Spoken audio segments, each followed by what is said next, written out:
សួស្តីទាំងអស់គ្នាវីដេអូនេះលក្ខណៈយើងទៅ review បាយមាន់ចៀនដែលយើងបានចំណាយលុយប៉ាវខ្លួនឯងនៅជ្រុងបៃតងហើយទាំងអស់គ្នាខ្ញុំទៅស្គាល់ជ្រុងបៃតងហ្នឹងលើកទី2ហើយអាទិត្យមុនខ្ញុំទៅដែរហើយអាទិត្យនេះខ្ញុំទៅម្ដងទៀតដោយសារខ្ញុំស្គាល់ជ្រុងបៃតងដោយសារតែខ្ញុំ add Google Map ខុស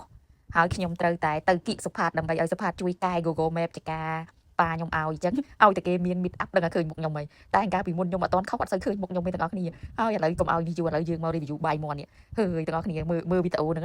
នៅលេបទឹកមាត់នឹកឃើញបាយមាន់ហ្នឹងឡើយបាយមាន់គេឆ្ងាញ់គ្រាន់បើហើយនៅ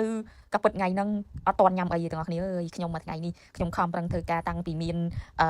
នញ៉ាំ3ពេលរហូតដល់ឥឡូវហ្នឹងខ្ញុំ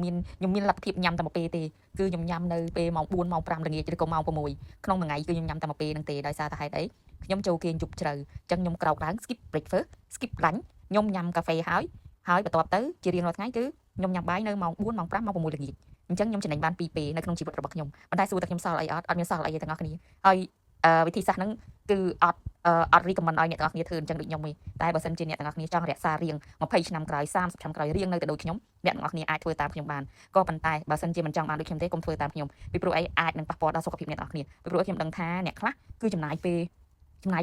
ញ៉ាំច្រើនជាងខ្ញុំខ្លាំងណាស់ទាំងអស់គ្នាខ្លះទៅញ៉ាំ3ពេល4ពេលជាដើមបើខ្ញុំមួយថ្ងៃខ្ញុំញ៉ាំតែមួយពេលទេឬក៏អាចញ៉ាំ2ពេលពីព្រោះអីខ្ញុំធ្វើ fasting ហើយពេលដែលខ្ញុំញ៉ាំម្ដងគឺខ្ញុំញ៉ាំច្រើនណាស់ហើយបាយមាន់នេះបើសិនជានៅផ្ទះវិញមួយពេលហ្នឹងគឺអត់ឆ្អែតទេប៉ុន្តែដោយសារតែបាយមាន់ចៀននេះយើងទៅញ៉ាំនៅហាងអញ្ចឹងគេដាក់ប៉ុណ្ណាយើងញ៉ាំប៉ុណ្ណឹងចាំពេលមកដល់ផ្ទះយើងឬក៏យើងហេវខ្លាំងចាំគិតទៀតតែបាយមាន់គេឆ្ងាញ់គ្រាន់បើអ្នកនរគ្នាពាក្យហ្នឹងនិយាយពីរដងនិយាយ motivation លើកក្រោយនៅពេលដែលយើងទៅជ្រុងបៃតងយើងញ៉ាំបាយមាន់តទៅទៀតតែពិតនៅនឹងម្យ៉ាងដែរតាទាំងអស់គ្នាឆ្ងាយនៅហួសអ៊ីអន3ហើយខ្ញុំទៅលើកទី1ខ្ញុំអត់សូវប្រកែ Google Map ហើយក៏ខ្ញុំអត់សូវប្រកែនេះខ្ញុំក៏ជិះ Grab ទៅ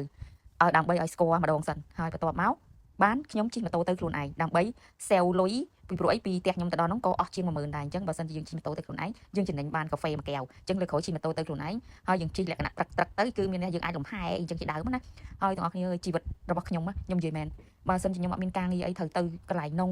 ត្រូវជួបមិត្តភ័ក្តិឬក៏ការងារត្រូវធ្វើអីនៅហ្នឹងគឺខ្ញុំតែងតែប្រាប់ខ្លួនឯងថាខ្ញុំចង់ចំណាយពេលវេលាទៅ explore កន្លែងថ្មីហាងកាហ្វេថ្មីកន្លែងជាដើរលេងស្អាតអីឃើញគេធ្វើវីដេអូធ្វើអីមកអញ្ចឹងប៉ុន្តែមិនដែរគាត់តែបានមាន plan តែ plan ហើយខ្ញុំមិនដែរធ្វើផងហើយអូខេឥឡូវកុំត្អូញត្អែនឹងជីវិតច្រើនពេកឥឡូវខ្ញុំញ៉ាំអីហើយបន្ទាប់មកខ្ញុំឆ្លៀតដើរទៅខាងក្រោយនេះគេមាននេះទាំងអស់គ្នាលុយតាតំណងលក្ខណៈមួយដូចជា fresh ដែរអញ្ចឹងណាអ្នកដែលគាត់ stress នៅក្នុងពេលចុងសប្តាហ៍អីគាត់អាចទៅលេងហ្នឹងហើយខ្ញុំឃើញ page របស់គាត់មានអ្នកខ្លះគេទៅស្ទូចត្រីមានអីទៀតអញ្ចឹងហើយអ្នកដែលចូលចិត្តថតរូបស្អាតអ្នកដែលចូលចិត្ត girly អីមិនដូចខ្ញុំអីចឹងណាព្រោះអីខ្ញុំគេលក្ខណៈការងារទេហើយទៅពេលហើយទៅឃើញទៅក៏ថតវីដេអូលេងដែរអញ្ចឹងណាគេមានប្លង់ច្រើនទាំងអស់គ្នាអាចទៅថតប្លង់ពេលល្ងាចប្លង់ពេលថ្ងៃរះប្លង់ពេលថ្ងៃលិចដូចក្បាលវីដេអូអញ្ចឹងទាំងអស់គ្នាក្បាលវីដេអូខ្ញុំគឺដល់ពេលខ្ញុំនេះទៅវាចិត្តដល់ថ្ងៃលិចដល់ពេលខ្ញុំដើរមកវិញខ្ញុំឃើញខ្ញុំក៏ថតលេងអញ្ចឹងណាហើយនេះប្លង់នេះគឺប្លង់ចិត្តល្ងាចឲ្យម៉ោងប្រហែលជា7:06អញ្ចឹងគេបើកភ្លើងបើកអីទៅវាស្អាតអញ្ចឹងណាហើយយ៉េព្រោះអីអាប្លង់នេះគឺប្លង់ត្រូវប្រញាប់មកវិញហើយដោយសារតែវារៀងឆ្ងាយគួរសមដែរហើយខ្ញុំអត់សូវប្រកែកជិះម៉ូតូទេអញ្ចឹងត្រូវប្រញាប់ទៅសួរសុខទុក្ខឪពុកមាគាត់ស្នាក់នៅពេទ្យ